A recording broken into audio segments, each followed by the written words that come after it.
What's up, guys? How are you? Happy Saturday. Welcome into another episode of the Daily Juice Podcast. My name is Matt Perrault. You guys can follow me across all of my socials at Sports Talk Matt. And we're back after another losing day. The Royals, man. The Royals. We had it. We had the parlay. 14-game losing streak for the Sacramento A's on the road.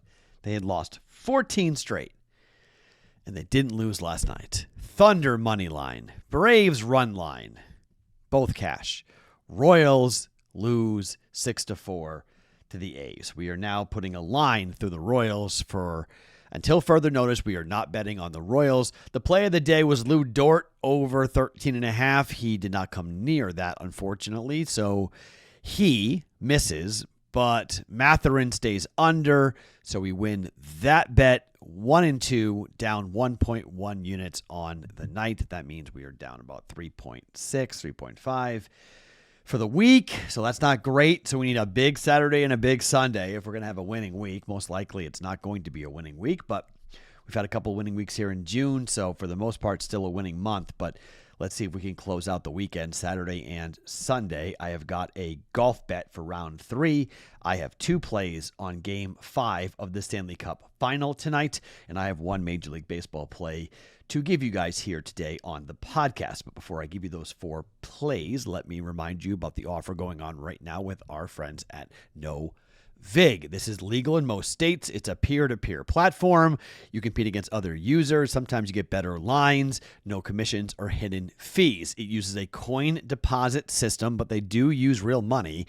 You can use the code DAILYJUICE for 50% off your first coin purchase up to $25. You can check it out now at bettingpros.com/juice. That's bettingpros.com/juice. Also, do not forget that we are still having the player prop contest.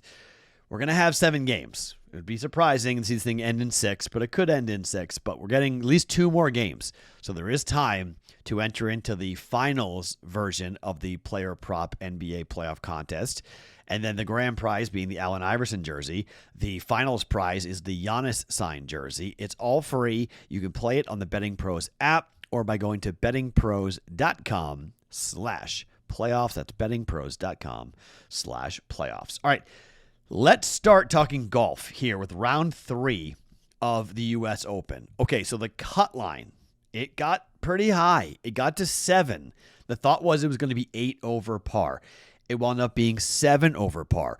That was good news for golfers like Rory McIlroy, who made the cut at 6 over, Tony Finau, who made the cut at 6 over, and Sungjae Im, who made the cut at 5 over, who shot 68 on Thursday and then blew up yesterday. 77 he shot. 7 over par. This guy's a really good golfer. So I went looking for a head-to-head for the 3rd round for Sungjae Im, who plays really well on hard golf courses, for him to have a bounce back here in the 3rd round.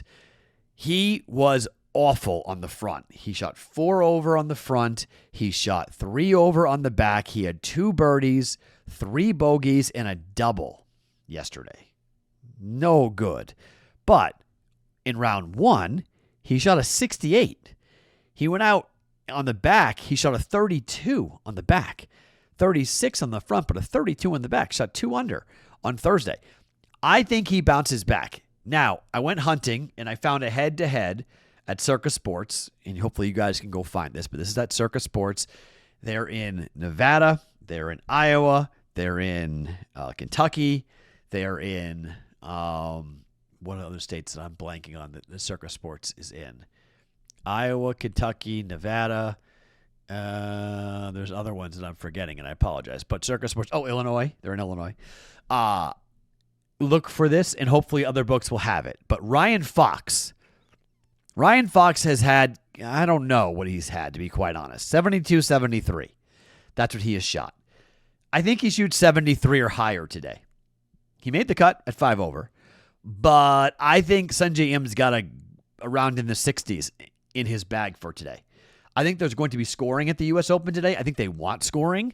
I think they want it to be exciting. They want to see some drama tomorrow. They don't want to see someone run away with the golf tournament. It's not happening at the moment. 3 under par from Sam Burns, 2 under par for JJ Spawn, and 1 under par for Victor Hovland. That is it for players under par at the cut line, at the turn, if you will, on Saturday. So I think we're going to see some scoring, and I think we're going to see our guy Ryan Fox, who had a kind of an up and down rocky round yesterday, 3 over on the front, even par on the back. He went birdie, bogey, par, birdie, bogey, birdie, par, bogey. On this golf course, when you start doing that, I'm going to start to fade you at Oakmont. You got to be more consistent than that because you can get in trouble really quick and really easily. There are double bogeys all over the place, and I know Ryan Fox has played well recently, but I didn't really buy it too much, to be quite honest, when he was playing and he won the Canadian Open. Okay, I kind of came out of nowhere. He's had 2 wins in 5 weeks. This is the U.S. Open, okay? I mean, this is the U.S. Open, and he's 5 over. I think it ends here for the New Zealander. I think he comes back down to earth a little bit here today, and I think Sungjae Im gets him. Head-to-head, Im over Fox. It's minus 123 at Circa Sports, 1.23 units down. We're going to jump in on that. Now, to hockey, Game 5. You know we're betting over on Bobrovsky's saves, right? So the books put it at 24.5 in Game 1.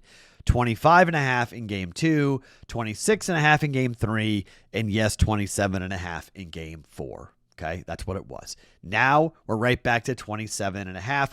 Some books have gone to 28.5 already. I guess it was 26.5. Sorry, it was 24.5, 24.5, 25.5, 26.5 for the first 4 games. It's 4-0. It's gone over every game. We bet it in regulation, and it hit in regulation by the skin of our teeth in Game 4. We bet over 26.5 in regulation, and he got 27. I'm going to lay the juice tonight, okay?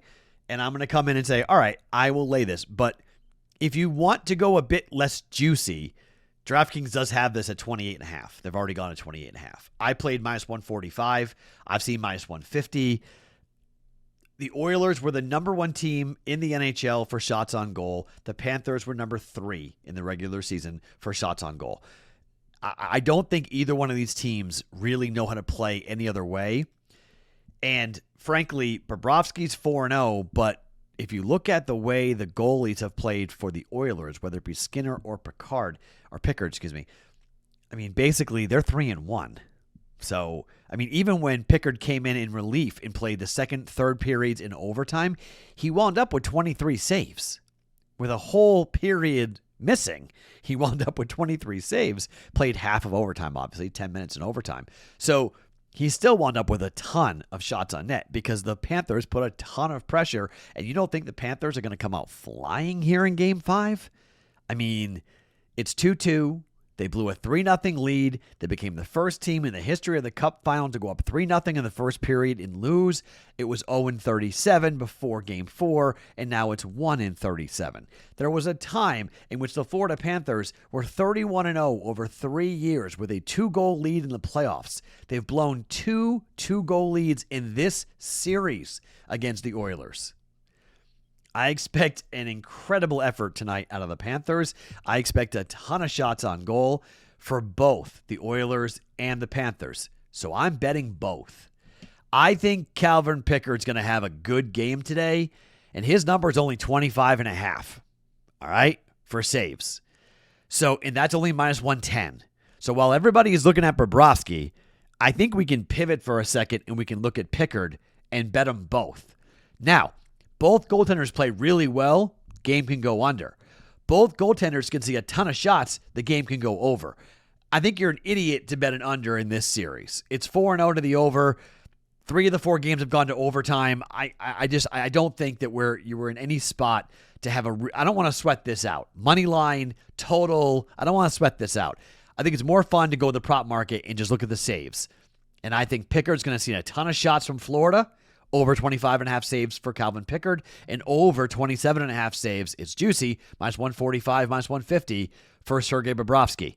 But again, 4-0, 3-1. I don't think these teams play any differently. Okay? We sweated it all the way to the end, but 4-0 is 4-0. And again, I'm going to include overtime in both these bets. Okay? You need to include overtime. So not doing the regulation play at FanDuel. I'm doing it with overtime because these games are going to overtime so consistently. We've seen 2 of the latest goals in the history of the Cup final being scored here in this very series. With under 30 seconds to play in 2 games, we've seen 2 goals in Game 2 and Game 4. Ridiculous. This is in the conversation for one of the best Cup finals ever. Bobrovsky over his saves at 27.5. Pickard over his saves at 25.5. I don't think it matters whether it be high scoring or low scoring. I think both goaltenders will be tested a lot here tonight in game number 5. And finally, we're going to the Red Sox and the Yankees. It's Rondon against Hunter Dobbins. Rondon and Dobbins just faced off, and the Red Sox racked Rondon. 5 innings, 5 earned runs, 2 home runs. And it wasn't that much better for Hunter Dobbins. Hunter Dobbins got lit up by the Yankees. He went 5 innings, 3 earned runs, 2 home runs himself, and an 11-7 win. Now, in this series, last night was the first time the game went under.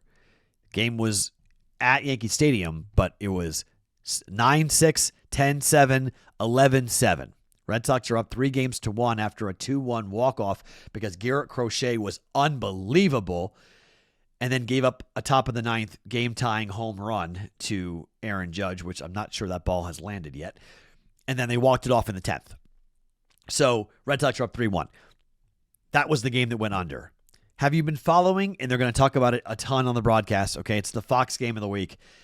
Hunter Dobbins claiming his dad played for the Yankees and they mistreated him, and it's been all over the back pages. I don't need to get into it, but there's a lot of extracurricular stuff going on. New York media has been like, they need to show this guy up. They need to embarrass him for what he's done, trying to embarrass the Yankees and embarrass the organization for doing something that they never did. Blah, blah, blah. That doesn't factor into the handicap all that much, except that there's going to be a lot of eyeballs in New York and Boston on Hunter Dobbins here tonight, and I think he gets hit. I think he gives up quite a few runs here today. He's a young guy, 25 years old, not used to being in the middle of all this spotlight, and I think he gives up 3 to 4 runs to the Yankees. I think Boston will get 2 or 3 runs off Rondon, and then the bullpens come in, and I think both offenses will go to work here today on a Saturday. Over 8.5 Red Sox Yankees for 1.05 units on this. Again, we're 3-1 to the over 4 days or 4 games. Red Sox are 3-1 straight up. I would lean towards the Yankees winning today, to be quite honest, but I'm not laying 175 with the Yankees on the road. No, thank you coming up on that. I have no interest in doing that. So, our plays for today. Round 3, U.S. Open, head-to-head, M over Fox at -123. Bob over 27.5 saves with overtime at -145. Pickard over 25.5 saves with overtime at -110. And the Red Sox and the Yankees over 8.5 runs at -105 for 1.05 units. My name is Matt Perrault. You guys can follow me across all of my socials at Sports Talk Matt every morning, wherever you guys get your podcasts. It is the Daily Juice.